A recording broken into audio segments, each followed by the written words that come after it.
huge weekend in combat sports this weekend. Multiple big events for all the big promotions really in MMA right now and combat sports.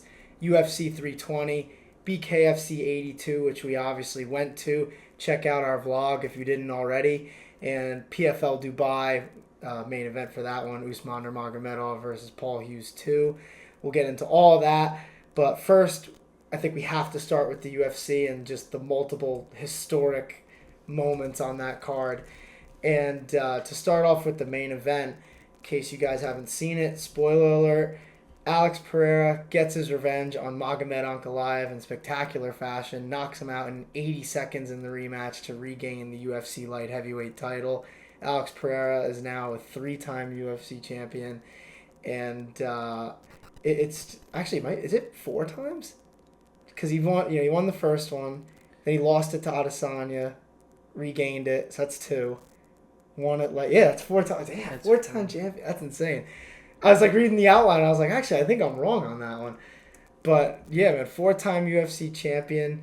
Pereira gets another signature moment under his belt, beating a guy who beat him before, obviously, in, like I said, spectacular fashion, super exciting. And I just think that this dude, I feel so privileged to be able to watch this guy go through the UFC because, this is the type of thing that in 10, 20 years from now, honestly, probably 5 years from now, because Alex Pereira is not getting any younger, we're going to sit back and really be grateful for what we were able to witness here with Alex Pereira. But he gets the victory. Personally, all I really had on the fight, when I rewatched it, I kind of noticed that Pereira was able to kick the legs very early and do a lot of damage. His leg kicks have so much power, it's unreal. Because he hurt Ankalaev with them so early to the point where Ankalaev switched stances from his natural southpaw stance to orthodox.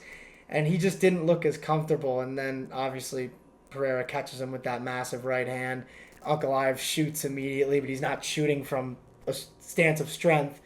Gets stuffed, TKO'd pretty much right from there. Just excellent by Alex Pereira. This dude is a generational talent. But, dude, what did you think of this just phenomenal win for the new champ? Yeah, man, that's it, right? What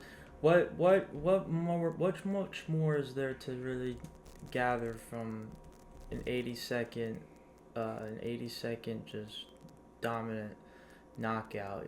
You know what I mean? Yeah, this isn't one of those fights where we could really dive into the stats and talk all about it. Yeah, but from someone that you already know is capable of this and has won the title before, and it's just it's the thing that legends are made of. So he really is that. When you just think about all of the highlights that he's had in such a short amount of time in the UFC, and he's won the championship multiple times. I think he's one of the biggest stars in the promotion at this point, if not the biggest. Outside of maybe a Conor McGregor, but I'm talking active stars. I just think that it. When you think about Alex Pereira, it's wild that as soon 2019 is not that long ago.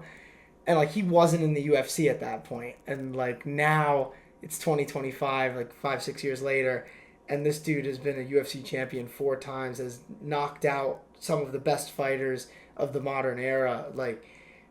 We really have to be grateful for what we're witnessing right now because this guy is so special. And I love the Shama dance, too. I don't know if you saw the clip. I think it was on ESPN MMA.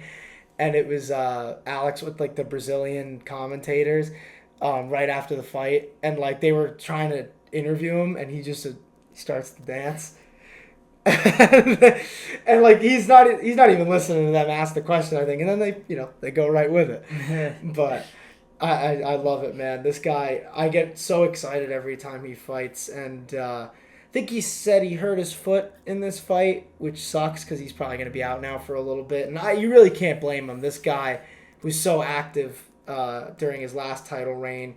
And you could honestly argue that the only reason why he lost the last fight was because of lingering injuries coming in. Because when you look at the stats for the first fight, he really wasn't attacking the head as much and you hear about him having a messed up hand coming in.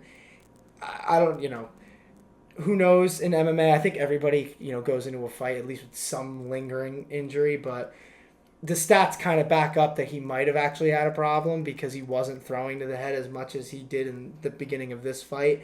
And it just seemed like in that fight he was fighting with like a lack of weapons. And in this one, he, kind of just showed everybody what he's really capable of. And he put Ankalaev out early. But to talk about like what could be next for Alex Pereira, like I said before, he's getting up there in age. I think that this guy has earned some super fights. He talked about wanting to call out John Jones. Obviously, didn't end up totally doing that because of what happened with John Jones' brother. Obviously, terrible thing. Sorry to John Jones. But, I think that either a fight between Pereira and John Jones or Pereira and Tom Aspinall, if he defeats Ciryl Gane, I think that those would both be massive fights. I think Pereira's earned the right for a big super fight like that against Jones or Aspinall.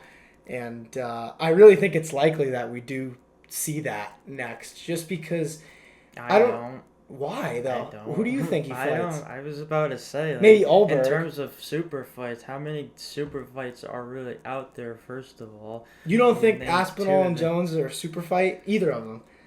Well, I probably would if, John Jones was still the champion and, looking for someone to defend it against, but I'll say this. I want Pereira to fight Aspinall instead of Jones, personally. and on that end, Tom just became the undisputed champion, so there's guys he still has to defend his heavyweight title against. Who?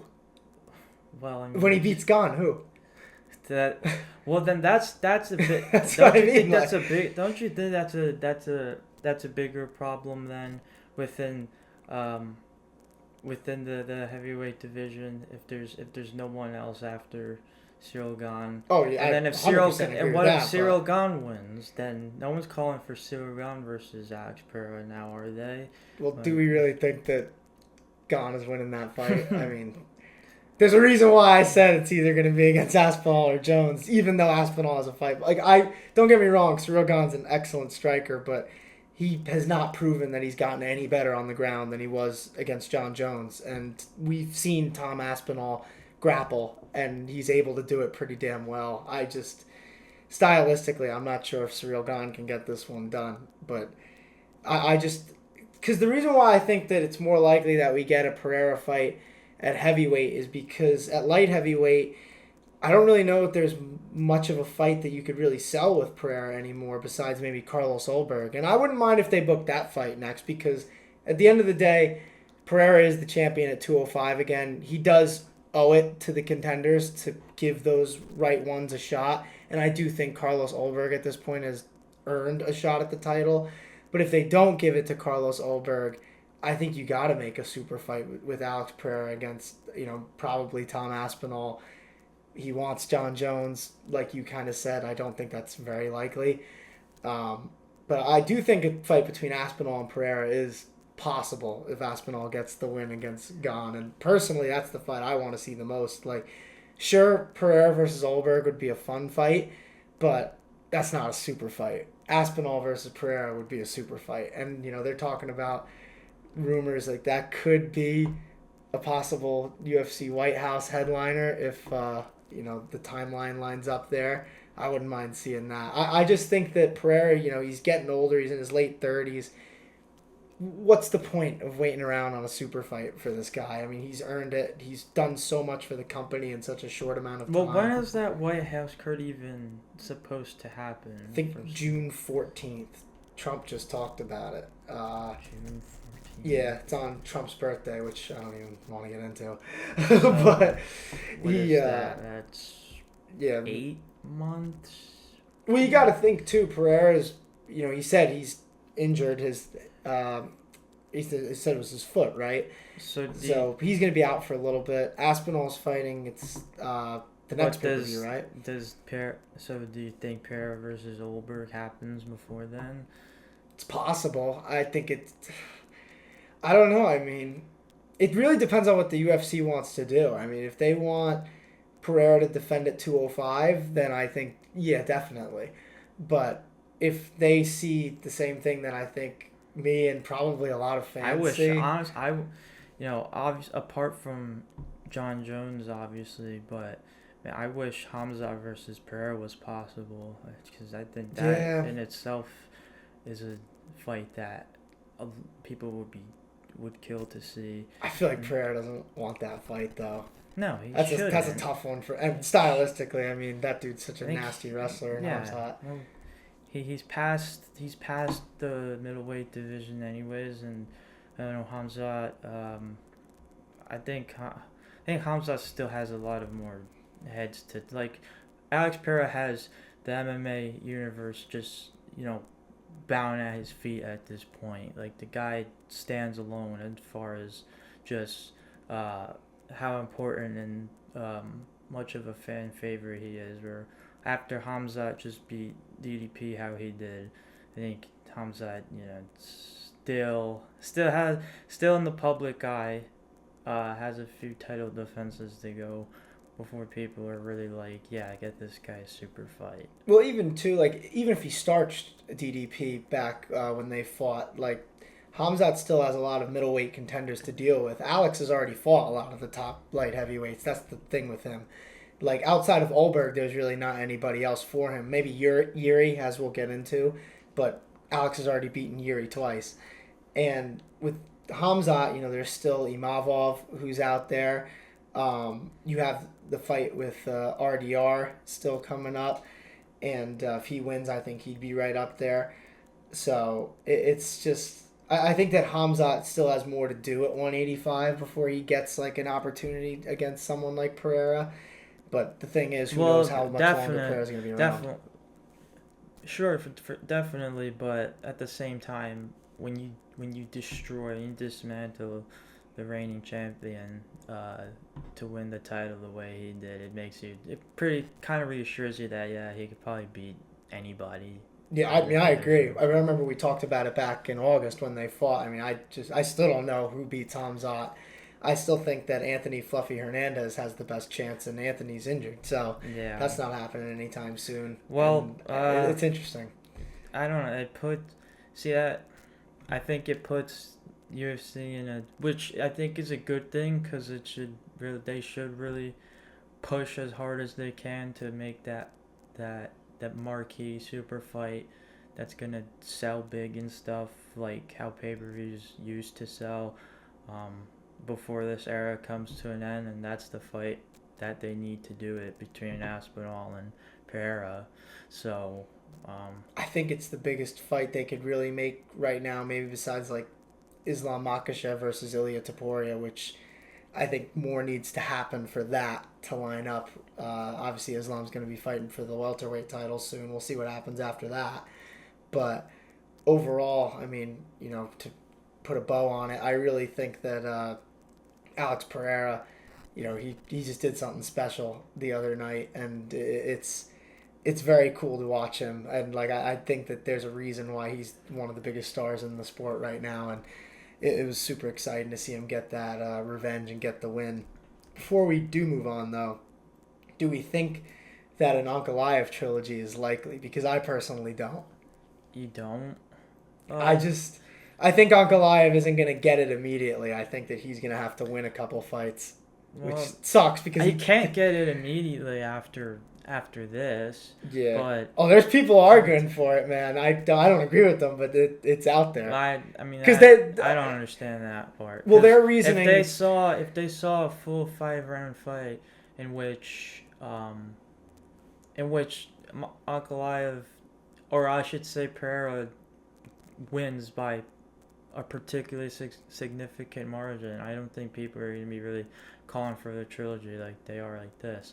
I think the reason why people want to see the trilogy now after how this went is because maybe they think Ankalaev just dealing with like some sort of injury or something, but I think it's also too because Ankalaev gave Pereira the rematch right away, and some people think that it's messed up that Pereira's not going to do the same for him. Personally, I don't even think that matters, because in the first fight, it was a decently close fight, and then the second fight, Pereira starched him. So I don't think that Ankalaev really had a long enough title. Well, he didn't have really much of a title reign at all. He didn't have any defenses. So I just don't see it happening. I also feel like the UFC just, I don't think that they like him very much. Not like personally. I just think that he's a hard guy to really sell. And even this fight, like, he was champion coming in. Did you really feel like they were promoting Ankalaev like he was this special, like, you know what I mean? Like, it just, and it sucks because, me and you have talked about him pretty much throughout his whole rise. Ankalaev is one of the best fighters in that division, but at the end of the day, you still have to sell the fight, and I don't think that Ankalaev really sells as much for the UFC.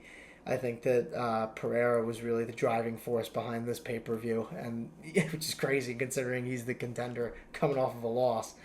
But I don't know. I don't think it's very likely, at least not right away. But the thing is, if they don't do it right away, I really don't know how much longer Pereira fights, because, like I said, he's in his late 30s. I don't really think he feels like he has much left to prove.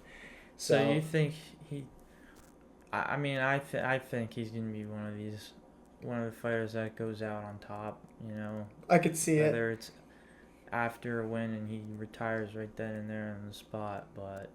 Well, he said it, like, heavyweight is really he's gonna the thing. retire with the title. I think it would happen. I truly believe that it's very possible that this guy goes up, fights at heavyweight. If he wins, he might hang it up right there.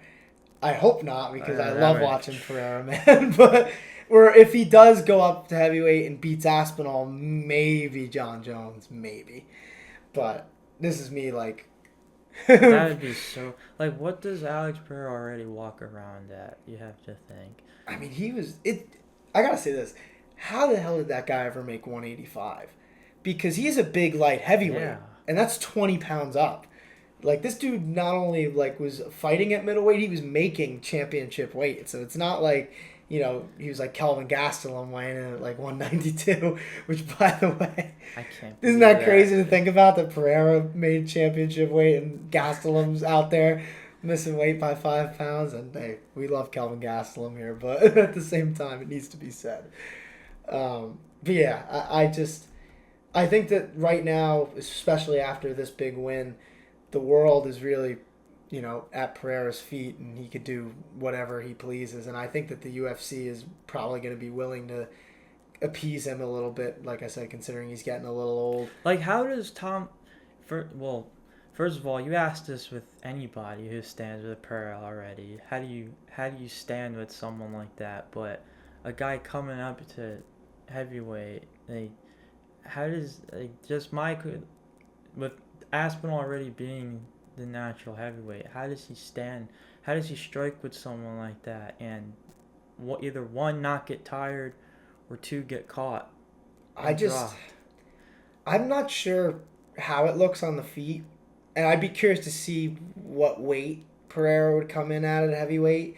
Because I think he probably walks around like 230. I think it would be a fun fight on the ground, to be honest. I don't. I think Aspinall submits him easily on the ground. But yeah. Pereira, I mean, he's a great fighter, but the reason why he's so great is because he has excellent takedown defense. But it's like, if he does get him down, which I think Aspinall would probably be able to do, because he's a natural heavyweight. Like, Aspinall's not like a very small guy. This dude's coming in at like 250. So he's going to be like way bigger than Pereira. Even though they're both huge guys, like, it's, not like Pereira's going to be small. I do think on the feet that it's really, like, it's going to be tough for Aspinall, but I think that Aspinall also has, like, very high fight IQ, and he'd be smart to try and get that fight to the ground, because I think he could probably win it there and maybe even finish it there. But I think it'd be a good fight. Like, that's why I want to see it so badly. I'd be very intrigued to see what happens there, because I think that Pereira... I think he does well against Carlos Ulberg. That's why I don't really want to see that fight as much as I want to see a heavyweight fight. But again, a lot has to happen for this to go right for Alex Pereira. So I think once we see what happens with Aspinall versus Gane, even though personally I think that Aspinall's got that one in the bag most likely, and you still have to see what happens there. And I think if Aspinall wins, then it's a more realistic conversation. But until then, I think you probably have to give a title shot to Carlos Ulberg if you're gonna keep him down at 205. Because I just don't. I don't think that Yuri, even with that win, I think it's tough to still sell a fight right now between him and Pereira because of what happened in the last two fights between them. But overall, insane performance by Pereira, and I think the future will play out how it plays out. But for now, what a win, man. What's up, guys? Sorry to interrupt the podcast real quick, but we have a message for you guys.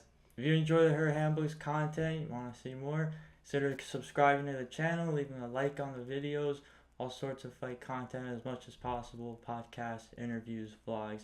We have it all over here, so thank you, appreciate it. We appreciate you, and like he said, please subscribe. And now, back to the show. And speaking of great wins, Merab fighting Corey Sandhagen in the co-main event, defeats him by unanimous decision, 249-45 scorecards and 149-46. Interesting matchup, and I was really impressed by how Merab was able to get better and better as this fight kind of went on, because in the first round, he was really struggling on the feet, and he wasn't able to really get Corey Sandhagen down. Sandhagen was doing well circling and countering. But then round two, obviously, Merab hurt Corey pretty bad, almost finished the fight. I'm pretty sure every judge gave Merab a 10-8 round in that one. I remember we were talking about it when we were watching it. And then really Merab kind of controlled the rest of the fight for the most part. And I just think that this guy... he's so incredible. Like, is there really a nickname that works any better than the Machine for Merab? Because it just fits so perfectly. And Corey Sandhagen, he's a really great fighter, and it was cool to finally see him get that chance for an undisputed title. But Merab is just the man right now, and you could argue that he might even be the greatest at 135. There is a case for that, but. Before we kind of get into that conversation, the fight itself, what were your thoughts on that and your analysis? Just kind of similar to Alex Pereira, just in a much different way in terms of this time Rob's the defending champion, and honestly, even if he was the one fighting for the belt, I think this fight would have still gone the same way it did, more or less. Just because I just think nowadays, I don't know if I just honestly, it's been something that's kind of progressed with each fight he has into the next one. But definitely ever since he became champion, he sets up, even if he doesn't have to, he keeps you honest with his striking now, and really calculates the takedowns, and once again, he doesn't even really have to do that. But now people go into their, probably how Corey went into this training camp, probably with the intention to knock Merab out, and that that Merab was going to push the pace on him as much as he could. But Merab stood with him in the first round, and he got him good in the second round, and then the whole way through it was just takedown city, just absolute grappling dominance. And I think it's just one of those kinds of things where he's just one of those guys that if you don't finish him quickly, then there's no way you outlast him through 5 rounds, whether it's on the feet or on the ground, to be honest. He might be the first fighter that I can think of who's truly able to just go at a full sprint from minute 1 of round 1 to minute 25 in the 5th. Because you see a lot of guys, if they're going 5 rounds, maybe they'll take a round off or they'll take parts of a couple rounds off. But Merab, he's truly one of the... I can't really think of anyone else who was able to put on that type of pace for 5 rounds and not take his foot off the gas. And I do kind of agree with you, too. I think Corey might have been a little shocked by Merab's striking, especially in the clinch, because that's where Merab's striking was really looking the best. And it was just phenomenal to see what he was able to do. And, like, you're hearing the talk now, like, could Merab be the GOAT at 135? I don't know if it's just nostalgia. I still think Cruz has a case, but I think Merab might have passed him, man. When you think of who Merab has beaten, I mean, think about it. Jose Aldo, Piotr Jan, Sean O'Malley twice, Umar Magomedov, now Corey Sandhagen. Like, this dude, and Henry Cejudo, this dude is just phenomenal. And, like, he's not just barely skating by these guys, he's beating them all dominantly. So I just think that there's something to say about that, and I'm starting to believe that this guy is the best we've ever seen at this weight class. I don't know if you agree or disagree. Honestly, I wouldn't fault you either way. I'm not disagreeing whatsoever. Right? It's I like, still, I don't care. And he's done a lot, man. Whether it is recency bias, it's not like he doesn't make a legit case. So I mean, I he's think that right destroying there guys. just to watch every fight in full, and even before he became the champion, it's just it's something that it's one of those guys that's like he's gonna win the title. It's just about how long can he hold it, and like I just said before, like now that he is the champion, he mixes in his striking more and more when he's facing guys like Sandhagen and Sean O'Malley, of course, and then even Peter Yan later. What is it? By the end of the year. Yeah, he wants to fight him in December, and Dana said he's down to try it. Yeah. This guy's crazy, man. I love it. I really do love it. So now he sets up, he does the striking to keep guys honest, and then once, like, because these guys they have to go all out, expend as much energy as they can to drop him as quick as possible, and then by that time, like, by round 3, 4, even even the last round, by that time, like, got nothing left not a whole lot left to give. So it's like, is it Merab. even worth trying to, like, conserve energy against a guy like Merab? I feel like there's no beating him pace wise. Like, I kind of agree with you. I feel like if you're gonna beat this guy, you gotta starch him earlier. It's not gonna happen, because once you get past rounds like 3, 4, this dude just has like a 5th, 6th, 7th, 8th gear that nobody is really able to touch. And I don't know. I mean, we're gonna probably see the rematch with Jan. I think Piotr Jan is phenomenal, but I don't know who beats this guy right now. I really don't. Like you said, I think it's a matter of how long he's gonna be able to hold this title, not like who's gonna beat him. Because I don't see anybody right now at 135 who could compete with this guy. Some people are even talking about, would it be cool to see Pantoja go up to 135 to fight Merab? And, like, hey, I would love it as a fight fan. I don't think it really goes any differently than the fights have been going at 135 with Merab. So it's interesting. And Merab, that's how good Merab is, that we're starting to bring in people from other weight classes. Like, maybe this guy can do it. But I'm not really sure about that. And he's so crazy, man. Do you see that Merab said he wants to fight until he's 50? Oh, like, I think you're going to run out of opponents by that point, man, if he just keeps starching people. He might have, like, 900 title defenses if he fights till 50, bro. Yeah. So, I love it, man. This guy is the truth. I really enjoy watching him. And then, to get into one last fight here for the UFC fights, Yuri Prochazka obviously starched Khalil Rountree Jr. in their fight after a bit of a rough start, but I think when it comes to Yuri Prochazka fights, we know that you can never really count him out. This dude's a wild card. You never know what he's going to throw next, and this fight really showed that one shot can change everything.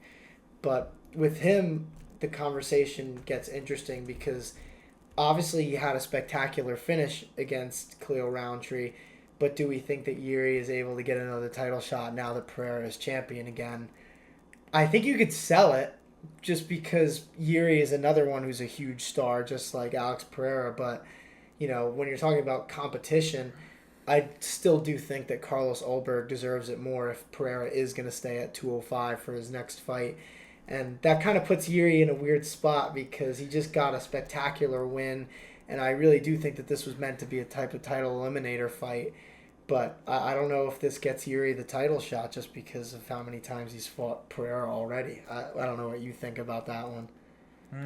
No, it's not something I really thought that much about either because, kind of because Alex Perez beat just about everybody, and there is another contender already ahead of Yuri, so it didn't really cross my mind all that much after Pereira won, but you know, yeah, you could sell it like you said. People would be interested, but I don't see it because then if you have Olber next, then you'd have to think that the Ankalaev trilogy will happen, and then whether that's before or after a potential super fight with whoever, that's just a long time for now for Yuri Prochazka to be fighting for the title again. And he's not the type of dude who's going to sit on the sidelines either, so that makes you wonder, like, who would he fight next? And honestly, this is something I didn't even think of, but if Alex Pereira does go up to heavyweight for his next fight, I do think you could possibly see a Yuri Prochazka Carlos Ulberg interim title fight, depending on how long Alex is going to be out. Yeah. And I wouldn't particularly mind that if Alex does go up. I think that'd be a fun fight between Yuri and Ulberg. So that's one way to look at it. But, I really think that right now at the light heavyweight division, it really just depends on what Pereira wants to do next and what the UFC allows him to do next. And I think right now Pereira probably has a lot of leverage in his situation because technically right now he could just walk away and I don't think anybody would say that he was ducking anyone. So it's interesting though. Definitely interesting. But not just the UFC took place this weekend. Obviously we got to cover BKFC 82 over the past weekend. That was a crazy experience. I got the media credential down here. And, before we get into the main three fights of that, like, just the experience of covering BKFC 82 live, in our home state at the Prudential Center was just absolutely insane. Where I was sitting, it was right next to where the walkouts were. And honestly, you guys had some nice seats, too, when I was looking at the footage, to make the vlog from. And then, like, even just the whole entire fight week, like the BKFC staff, like they were phenomenal, and same with the Prudential Center staff, and it was just such a fun weekend. I think they did a really good job, and I'm not just saying that either. I mean, if you were watching those fights, I mean, come on, man, there wasn't one bad fight on that entire card, and the main event with Jeremy Stephens and Mike Perry, that was phenomenal. Mike Perry. I truly think that Mike Perry is unbeatable in bare knuckle. Obviously his next fight, they're thinking of having him fight the redneck Dave Mundell. You have to wonder how that would go, but also Mike Perry knocked Dave Mundell out twice in his career. Granted, it was a very long time ago. It's still a fight that could sell, but this fight, man, Mike Perry versus Jeremy Stephens, I think that Mike Perry really showed that he's the man to beat in bare knuckle. He's the king of violence. Jeremy Stephens hit him with some big shots. And even when I was sitting there at the post-fight presser, I remember I was telling you that Mike Perry, like, his cheek was just so swollen. So it's not like Jeremy Stephens didn't crack him with some good shots. But Mike Perry's like the Terminator in that BKFC ring, man. He just does not stop coming. And I really think that he just broke Jeremy Stephens in there by the end. And Stephens showed so much heart, by the way, getting up over and over again. I think he got knocked down 6 times before the fight got stopped in the final round. So shout out to him for just showing massive heart and also landing some big shots. But Mike Perry, man, he's the king of violence for a reason, that's for sure. I mean, what were you thinking as you were watching that fight live, man? It was just honestly just how did Jeremy Stevens keep getting up? Honestly, kind of really expected that a bare knuckle event, a fight would in person would look a lot more, just that much more ruthless in person. But yeah, it was in every sense. I think for the next time, even closer seats would be legit. That much more of a wild, crazy experience. But um, yeah, this is It's just insane. yeah, It it's was so just exciting. insane. Like Yeah, being able to watch that live was just but insane, man. how could a fight like that disappoint between two guys who just let their hands fly and just have the littlest regard of their own well being, and they'll do whatever it takes to put a guy down for the count. So yeah, that was These guys both have just unbreakable wills, man. Like after the fifth or sixth time that Stevens got knocked down, I was thinking to myself, I'm like, man, if he gets up, like shout out because he's a better man than me. And granted, I'm sitting here talking about fights. This guy's in the BKFC ring, but like if I got hit like that by Mike Perry that many times, get dropped that many times, I might stay down on my knee after maybe the fourth or fifth time I get just dropped badly. And like Jeremy Stevens, he's a bad man getting up over and over again. And Mike Perry, shout out to him too. Like I said, taking some big shots, especially early. He took some massive punches. But he just kept coming forward, and Jeremy Stevens couldn't deal with that power, and he just kept getting dropped, and the ref just had to stop it in the final round. And I'm glad he did because there wasn't much time left, but I didn't want to see Jeremy take any more shots because he proved himself in there, even though he lost that fight. And Mike Perry obviously defends that King of Violence title, and we'll see what's next for him.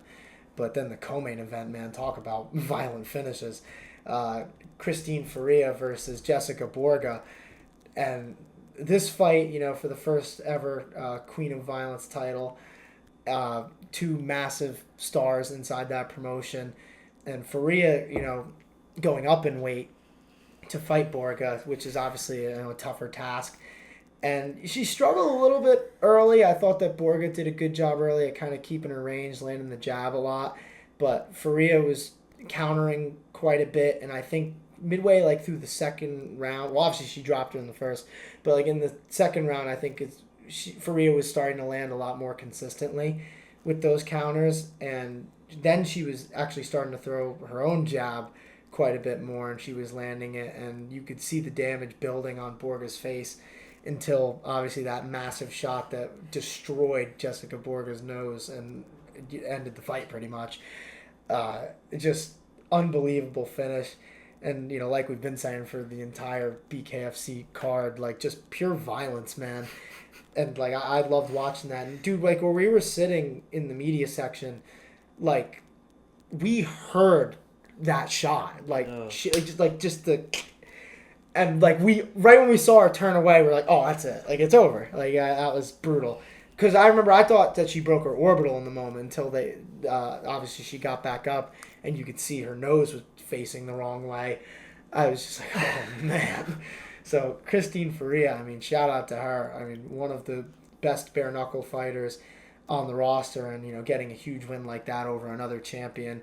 Gets that Queen of Violence title. I mean, shout out to her, man. What were you guys thinking when you guys were watching? Because I remember I texted in the group chat, and Jim was just like, "Yeah, man, that was brutal. Like, that was brutal." So. oh well, I mean, dude, when you're looking up at the big screen and it's showing the replay and kind of just like focusing on Borga's nose and stuff. It's a very it's a very like squeamish thing to look at for sure. Yeah, man. But yeah, that's part of the business. Like it's pretty much you fight a round of bare knuckle, you're probably walking away with some kind of injury. But the I mean, two look at champions are the two people that I think just have it all figured out. Like they know how to inflict the damage and walk away like they didn't even have a scratch on their face. Then that's why they're the best in the business. So yeah. I mean, I like I I'm just a think fan for life after that one, man. Like, Pereira's just like Free's just really agile in and out with her movements and stuff. Um, and I think she can take it and she can give it back that much harder. So she had to work for it in this fight. You know, Jessica Porter and was doing well in the early yeah, rounds. and Mike Perry's just a brawler. Like he'll if it's a phone booth exchange, like Mike Perry 9 times out of 10 is walking out of that phone booth. And that's what happened with Jeremy Stevens, and on top of dropping Jeremy Stevens several times. So yeah, Just two, I mean, perfect fights for the king and queen of violence title fights. And then Jimmy Rivera, to talk about him for a little bit too. Obviously has his last ever fight, retires after beating Timmy Mason. Supposed to fight Frankie Edgar. I had the chance to talk to David Feldman on Thursday after the press conference, and I asked him a little bit about that. And he didn't seem like he wanted to get like too into specifics, but according to him, Frankie passed all of the medicals, but at the kind of the last minute, their own board decided that it was too much of a risk to put Frankie in there against Jimmy Rivera. So, we ultimately didn't get that fight. I think everyone from New Jersey probably was, happy in the end that it didn't happen, just because you don't want either guy to lose. I mean, these guys are both Jersey born, raised, and, they live here, and no one wants to see two Jersey guys beat the shit out of each other. So Timmy Mason, though, shout out to him for stepping up on short notice to fight Jimmy Rivera. And he looked decent early in that fight, but Jimmy Rivera was just able to make himself even smaller than he was in the kick. Because, he obviously had like a massive height disadvantage, but I thought he did a good job at making himself even more elusive. He had a very low stance, a lot of head movement, and he made it pretty hard for Timmy Mason to hit him. It seemed like Timmy Mason, he was just missing really high most of the time. Rivera was able to duck under a lot of those punches, and I thought Rivera did good at kind of attacking the body, get the hands down, and then obviously just goes right up to the head and gets the finish. And that was excellent, man, to see our guy from New Jersey, Jimmy Rivera, get that final win of his career. And like I said, overall, BKFC 82 was just absolutely phenomenal. I don't know if you want to talk about the experience for yourself too at all, just like when you guys were there for fight week. Oh yeah. Just before we move on, but the week I get from our point of it, yeah, it felt like a UFC event, which means I think you're doing something right in that aspect. When you get the audience as amped and excited for a fighting event. Like you're doing something right. Like that goes to show like the booking of the matches and stuff was top tier too. So and they marketed it like very well during fight week, like to have Conor McGregor there too, like hyping up the fight. I think that made it feel a lot bigger. Obviously we were at the Fan Fest on Friday. That was fun seeing him there, right, like in the flesh, and it was cool, man. It was just like it was a cool experience. I loved watching the fights. That was crazy to see live. I agree with you. It felt just as big as a UFC event. Obviously we're at the Prudential Center last year for UFC 302. Honestly, and it could just be because of the access, but like I truly enjoyed this event even more than I enjoyed the UFC event. And granted, if you remember when we watched UFC 302, there were like no finishes until like one of the final prelims. yeah. So it was a bit of an off night for the UFC until the main card really. But this fight night for BKFC from start to finish was just brutal, super exciting, and I really enjoyed every second of it. And covering it was even more insane. Like getting the chance to talk to David Feldman, Conor McGregor, Jimmy Rivera, just an insane experience. Definitely something I won't be forgetting anytime soon. And yeah, man, I thought they did a really good job at hyping up that event all week. And when you want to get into a promotion that doesn't do a particularly great job at hyping up their events, it's the PFL. And they had PFL Dubai, which we didn't even realize was happening until we were sitting there in the hotel room on Friday on fight day. Usman Nurmagomedov versus Paul Hughes 2. Massive fight for the PFL. Would have been nice if a lot of people knew about it, but they market their fights, but they just, I can't explain it. Like, they don't do a particularly just great job of it. Like, don't get me wrong, like, I've seen stuff about this fight like months ago, but I don't know if it's like not as clear like when they're gonna, like, they don't really ramp it up anymore during fight week is kind of my point. Like, they market their fights the same way 2 months out as they do 2 days out. And I think that the way you have to do it is to, kind of start hyping it up, especially a fight like this, which is the biggest fight they could make. Hype it up a little bit leading in, but then fight week, it has to be massive. Like, you have to be putting these guys on platforms that are like gigantic. And, when fight night comes, it's just frustrating, man, because these guys are so good. Both Usman Nurmagomedov and Paul Hughes, and it sucks that like this card got completely overshadowed. You know what? Let me ask you this then. So these fights are obviously made with a lot of time ahead, and they're being marketed the same way they are the minute they get booked all the way up to the very last 48 hours before the fight. My question is, for the people that actually are either tuning in or going to the fight, how do you think they go about it? Like, before they tune in, what is it like? If you're going to the fight, you get is it like, hey, there's this PFL event happening in October. Let's say like whenever this fight was announced, there's this PFL event. You want to go, and then it's say, you get the tickets and all. How much searching and like, how much do you have to really do from the fan point to like get all the promo and hype and all of that for the fight and the card, because the PFL does such a bad job of promotion. It's like you're doing more work as a fan to know more about what's going on than the PFL is to give it to you. And that's why I asked that question. It's like, before you actually go into watching the fight, it's like, first of all, when did you find out that it's happening? And second of all, how excited are you actually? Like, so that would mean like you, for instance, let's say that you were covering, well, you have to know that it's going on and who's fighting and all that. So it's like people that are covering the event and stuff, like their media and all that, like they're in the know and all that. Well, let me put it I'm actually glad you put it like that, because I can kind of compare it to BKFC in a sense. Let's say we didn't go and cover BKFC, and like we were just spectating that how we would spectate any other fight card from any promotion. I was still seeing content about Perry versus Stevens without looking for it. So even if I didn't pay attention to Rivera versus Mason, Faria versus Borga, I still knew before BKFC when Mike Perry versus Jeremy Stevens was going down, and I was excited for it.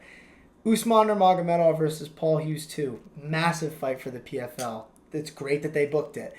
But when you're not pushing I guess when you're not leveling it up a bit during fight week, you're not adding any more hype to it. Like, I get it. You can't, like, aggressively market something, like, a month before it's going to happen. But during fight week, I want to see it everywhere in my feed, especially a giant fight like that. Like, I shouldn't have to look on the PFL's Instagram for content, like, about it. Like, they should be posting stuff that gets the massive engagement, because these are two huge names in their promotion. And I think most hardcore MMA fans really cared about this fight because of the first one. The first one was a huge fight, and it was a good fight. And so was this one. But it just gets swept under the rug because the UFC pay-per-view is phenomenal and the UFC does a much better job at marketing. And even BKFC, when you have Mike Perry versus Jeremy Stevens, those are two guys who promoted the fight really well. You have Conor McGregor there as, BKFC partner, giving even more hype to it. Like, what is the PFL doing to make their fights bigger? And that's nothing. Like, they're trying... Their whole thing is like, well, these guys are so good, you should just watch it. No. Like, well, yes, if you're a real fan, like, you do care about the fight. Like, don't get me wrong, I'm not trashing the fight. I'm pretty mad about the organization, not the fighters. Like, it just sucks because these guys deserve such a bigger platform for their rivalry, and for most fans to kind of not really even be paying attention to it until Wait, fight so night. I was about to ask why they don't put more into... I don't know. I think if we had that answer, we'd have a better solution. It's not like they're not trying. Like, I do see content with it, but at the same time, like, this is on the Hurt Handbook page. Like, so it's kind of hard not to see content from all the promotions. I don't know, whatever platforms they're putting them on. Like, and is that a hypothetical that you just made right there? Is like, yeah, these guys are just that good, so... Well, they are. I know, but I'm talking about like their strategy to get you to watch. I don't know. It is a bit of a hypothetical because they are trying. Like I did see them go on a bunch of shows, but it's not often enough. And then you think about the way that the PFL has kind of alienated some of the media. Well, like Don Davis and Ariel Helwani had that pretty public beef, and like boom, now you just alienated the biggest member in MMA media. And like Ariel's great, he still talks about these fights, but it's like now you're not going to have Don Davis on to talk about it. Like it's just, and it's not like because the UFC. Because let's say somebody, and maybe sure they're obviously already watching UFC, but they want more MMA to watch. They want more promotions to follow and find fighters that they like and become a fan of. So why? It's like, what has PFL? They need to do, like, because look at the UFC. There's the PFL Countdown, given... there's Embedded, UFC Journey. There's like 900 different shows you could watch to learn about the guys fighting on a UFC pay-per-view, all the way down to a UFC Apex card. Like, the PFL, they're putting them on shows, but like they're also not putting the same amount of effort into like their own content, and that's kind of a problem. Like, why are there no huge embedded documentaries about these guys? Like, I think real fans would watch it. Like, I'm not saying it would ever be on the same level as the UFC, but it sucks because these guys are two of the biggest stars in the promotion, and it just feels like their fight was a footnote over the weekend. Especially even if you want to take BKFC out of it. Like, let's just say that me and you are overhyping BKFC 82 because we went to it, which I really don't think we are because I've been seeing a lot of stuff about Perry versus Stevens in particular. But with the PFL, the only thing you're really seeing about this fight after the fact is how the scorecards were a little shot because obviously that one judge gave it to Usman Nurmagomedov 50-45. That guy's get his eyes checked, but that's neither here nor there. It's like... But that's the thing, like, who's talking about it? Like, why am I not seeing a PFL show talking about that fight and analyzing it and talking about the main event like we do with the UFC post-show or BKFC with their post-fight press conference and the content that, the media has put out? With the PFL, like, the only people I really saw talking about that fight was Ariel and maybe weighing in with Big John McCarthy and Josh Thompson. Like, it's not getting a lot of traction, and it's weird because in some ways I kind of understand it, but in other ways I don't, because like I said, it's not like they're doing nothing. They are promoting it, but they just, for some reason, they just can't get traction on it, and I don't know if it's people see a lack of effort, or if they just really don't care about the PFL, which is, again, that's possible. I mean, they've completely botched the Bellator acquisition. I mean, they had so many good fighters on the roster, and they lost like half of them to the UFC. So it's kind of sad to see because you still have other fighters who are over there, like Dakota Jacheva.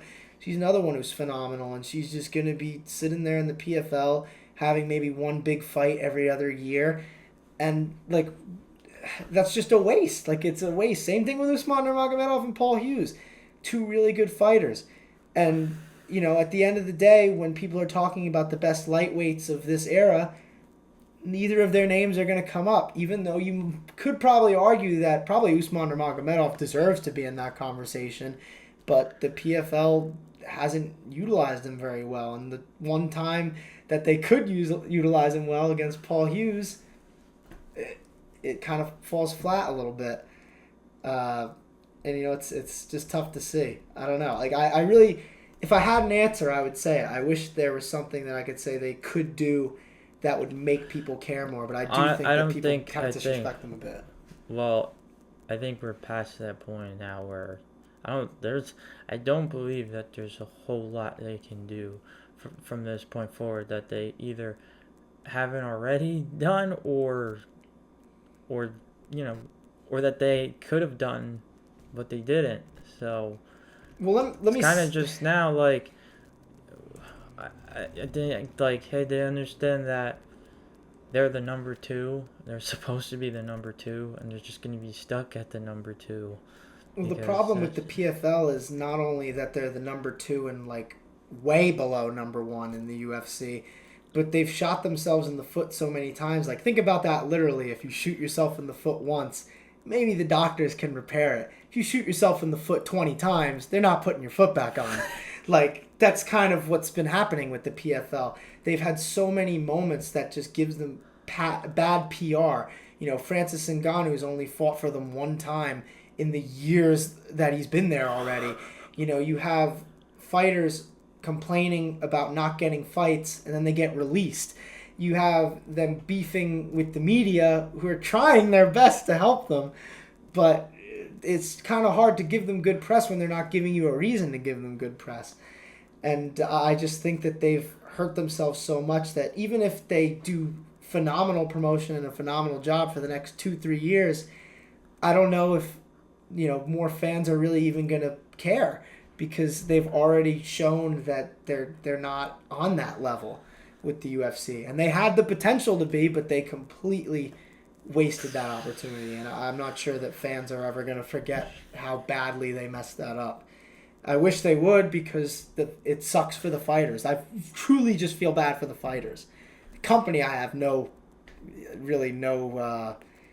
sympathy for. But the fighters, it truly is unfortunate for them. And I just don't know how they fix it. I really don't. So it is what it is. Either way, shout out to Usman Nurmagomedov and Paul Hughes. 2 dogs, man.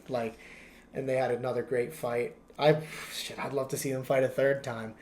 But that's the other thing too. It's like this is a violent, dangerous sport that guys and girls are putting their livelihoods on the line every time they step in, and especially to get noticed and make as much money as they can when they're already not in the top promotion. They're doing this for the PFL, putting it all on the line, taking all this damage, doing all this hard physical work, and the PFL isn't promoting them properly. Trying to put them on, that big grand stage that they should be on. So yeah.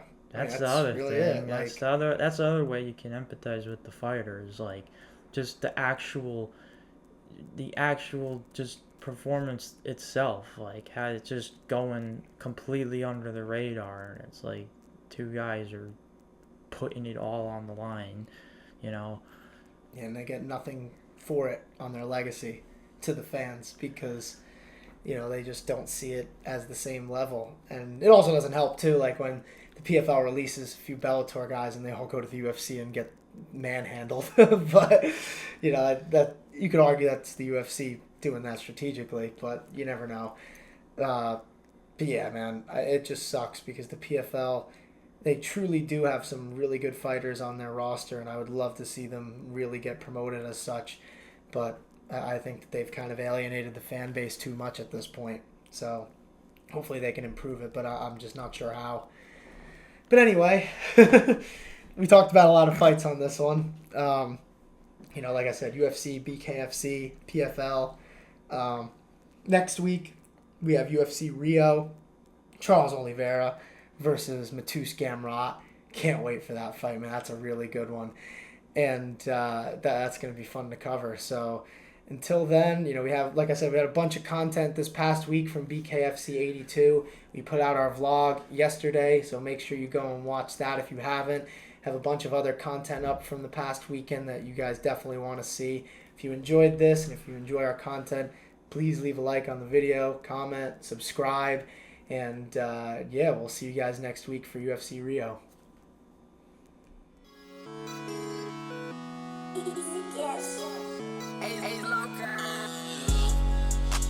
Feel just like a superstar. Doing all these drugs, I don't think I'm gonna see tomorrow. Living fast, brand new dash up in a foreign car. It's the type of shit that you be doing.